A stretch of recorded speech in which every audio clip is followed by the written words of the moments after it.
several thousand of their Indian allies. That escape has come to be called the Noche Triste, the sad night.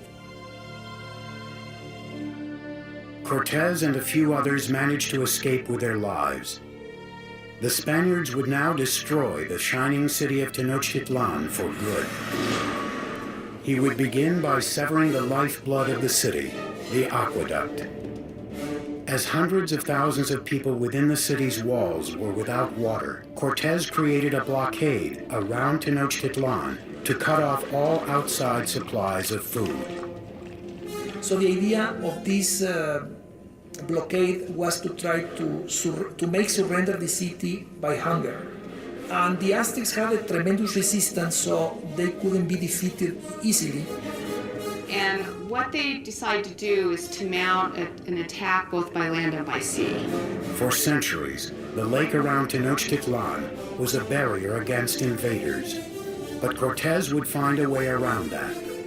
He had thousands of his Indian allies carry ships in pieces up thousands of feet over the mountains to be assembled and launched into the lake. May 1521. Cortez unleashes his massive army in a final decisive attack on Tenochtitlan. 600 Spaniards, including 100 cavalrymen and upwards of 50,000 of their Indian allies, clash with the Aztec defenders of the city on its grand causeways. Brutal fighting continued for months. Day by day, Cortez razed the city block by block. He and his Indian allies were merciless in their systematic slaughter of the population. It was an extremely hard-fought battle, especially in the city precincts. The Aztecs made a last stand at the great temple in Tlatelolco. Warriors lined the steep steps to rain down arrows and rocks on their enemy. But it was hopeless. On August 13th, the final Aztec leader, Cuauhtemoc, was captured and surrendered to Cortez. And that was just the beginning. 20 million would die of disease brought by the Spaniards. By the end of the 16th century, we estimate that the native population had been reduced by about 90%.